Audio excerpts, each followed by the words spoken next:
Practical number 38 आपको कह रहा है जी कि बाइनरी नंबर्स रिप्रेजेंट करने, एक नंबर लेना है, उसको बाइनरी में कन्वर्ट करना है और उसकी बाइनरी रिप्रेजेंटेशन आपने प्रिंट करवानी है। ठीक है, अगर आपने कन्वर्जन सीख ली हुई है, मुझे पता है, नो दैट। तो अगर नहीं सीखी तो आप इसी प्लेलिस्ट में नहीं मिलेगी, आपको 9th के कोर्स में मिलेगी बाइनरी सारी कन्वर्जन्स, तो आप उसको चेक कर सकते हैं। For example we have a decimal number, इसकी बाइनरी रिप्रेजेंटेशन कैसे होती है कि हम इसको रिपीटेडली 2 पे क्या कर देते हैं, डिवाइड करते जाते हैं और हमारे पास क्वोशंट और रिमाइंडर आते जाते हैं जिनको हम ऐसे लिख लेते हैं। ऐसे ही है ना, ये क्वोशंट होता है और ये रिमाइंडर। 9 को 2 पे डिवाइड करें, we have 4 as quotient and 1 as remainder. 2 times is 4 और 0 रिमाइंडर। 1 टाइम इज़ 2 और उसका रिमाइंडर क्या होगा, 0, और उसको हम करा देते हैं रिवर्स ऑर्डर में प्रिंट। ठीक है, यही हमने काम करना है। अगर आप थोड़ा सा गौर करें तो हम इस नंबर को ले लेंगे n। ठीक है, हमने अब तीनों चीज़ों पे फोकस रखना है। एक तो हमारे पास होगा ये नंबर n, ठीक है, एक हमारा होगा ये डिवाइज़र जिसको हमने 2 पे डिवाइड करना है। तो हमने क्या करना है, 2 9 टाइम्स इज़ 18 और ये 0, हमें ये दोनों चीज़ें चाहिए ना बार बार। ठीक है, ये चीज़ कैसे आएगी, ये वाली, ये तो आपने बहुत दफ़ा की हुई है, नंबर n mod 2। ठीक है, ये काम तो आपने किया हुआ है। आपको क्वोशंट कैसे मिलता है, वो सिंपली n डिवाइडेड बाय 2। ठीक है, ऐसे करोगे तो क्वोशंट मिलेगा सिंपल डिवीजन से, मॉड करोगे तो क्या मिलेगा, रिमाइंडर। ये दोनों काम हमने रिपीटेडली करे जाने हैं। कब तक करे जाने हैं ये आपको पता होना चाहिए, जब तक हमारा ये नंबर 0 नहीं हो जाता। ठीक है, मैं तो यहाँ स्टॉप कर देती हूँ 1 के बाद, अब इसको आगे भी लेके जा सकते हैं। हमारा जब तक क्वोशंट 2 से लेस या 0 नहीं हो जाता तब तक हमने उसको स्टॉप नहीं करना। ओके, इसी चीज़ को मैं ना आपको ट्रूथ टेबल बना के सिखाती हूँ, उससे बहुत ज़्यादा जल्दी क्लियर हो जाती है बात। हम यही वाली चीज़ें ले लेंगे जो मैंने आपको 18 नंबर लेके डेसिमल से बाइनरी में कन्वर्ट करके दिखाया है, इसी को ही मैं यूज़ कर रही हूँ फॉर माई एग्जाम्पल। हम ले लेते हैं यहाँ पे n, मैंने आपसे कहा था मुझे 2 चीज़ें रिक्वायर्ड हैं, n mod 2 और n डिवाइडेड बाई 2। ठीक है, n equals to n divided by 2, ऐसे लिख लें इसको, ये 3 चीज़ें रिक्वायर्ड हैं। n हमारा नंबर है फर्स्ट टाइम 18, n मॉडुलस 2 करेंगे, उसको 2 पे 18 को डिवाइड करो तो मेरे पास क्या रिमाइंडर में आ जाता है, डिवीज़न मॉडुलस करनी है। ठीक है, तो रिमाइंडर में क्या आएगा मेरे पास, 0, और n में मैंने रखवा देना है n बाई 2।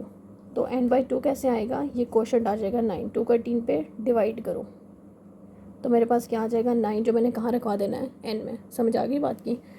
अब मेरे पास जो नेक्स्ट है वो n, अब ये आ रहा है, अब n मेरा 18 नहीं रहा, मैंने क्या कर देना है, n is equals to n by 2। अब मेरा नेक्स्ट n क्या बन गया, ये 9।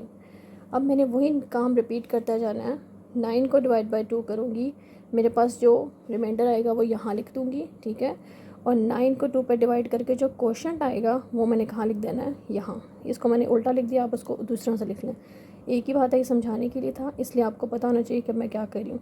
ये मेरा जो नेक्स्ट n है वो कौन सा है, 4। ठीक, अब मैं 4 को मॉडुलस करूँगी 2 से, मेरे पास क्या रिमाइंडर आ जाएगा, 0। अगर मैं 4 को 2 पर डिवाइड करूँगी तो क्वोशंट क्या आएगा मेरे पास, 2। ठीक है, अब आपको जो चीज़ प्रिंट करनी है वो भी आपको 2 मिनट में पता लग जाएगी। ये मेरा नेक्स्ट n है 2। ठीक है, अब मैं 2 को 2 पे मॉडुलस करूँगी तो मेरे पास क्या रिमाइंडर आ जाएगा, 0। 2 को 2 से डिवाइड करूँगी तो क्वोशंट क्या आएगा, 1। समझ आ गई। नज़र किस चीज़ पर रखनी है, इस n पे, it should not be equal to 0। जैसे ही हमारा n 0 होगा तो हम उसको क्या कर देंगे, स्टॉप। अभी क्या है, ये 1, जैसे कि हम नॉर्मली अपने उसमें डिवीजन में करते हैं। कुछ लोग इसको आगे भी ले जाते हैं 2 से डिवाइड करते करते, वो मैं आपको बताती हूँ। अब मेरे पास n ये है ना, अब मेरा n यहाँ पे बन गया ये।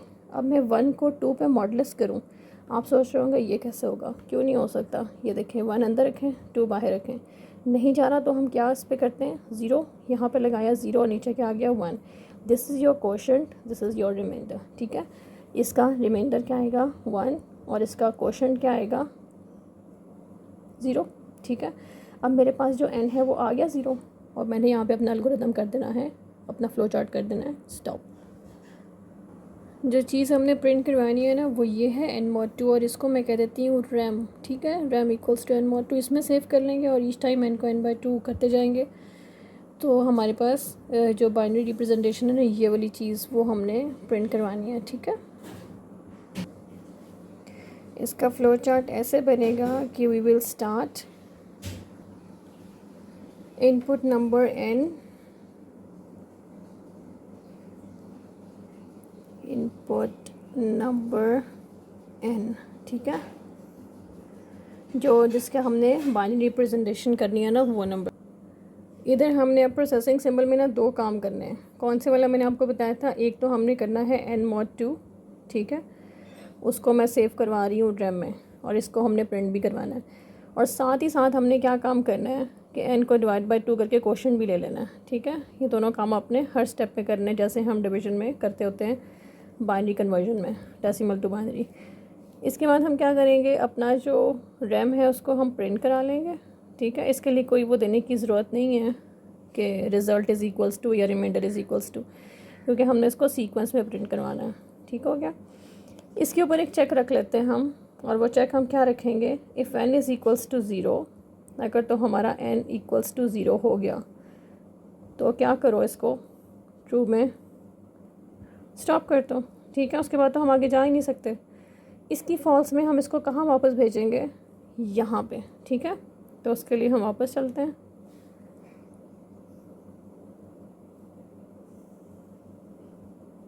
ये ला।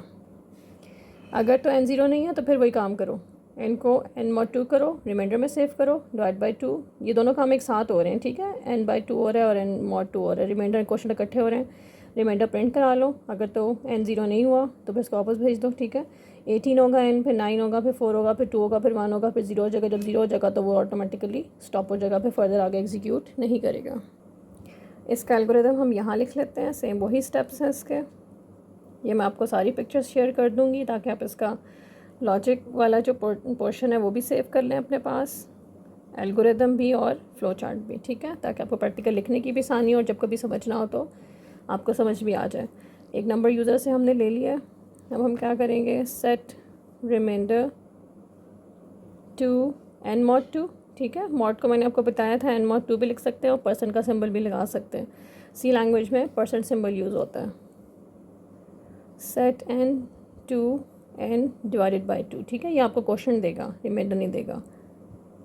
आउटपुट रैम, ये जो ऊपर कैलकुलेट किया था ना रैम रिमाइंडर, वो आ जाएगा हमारे पास।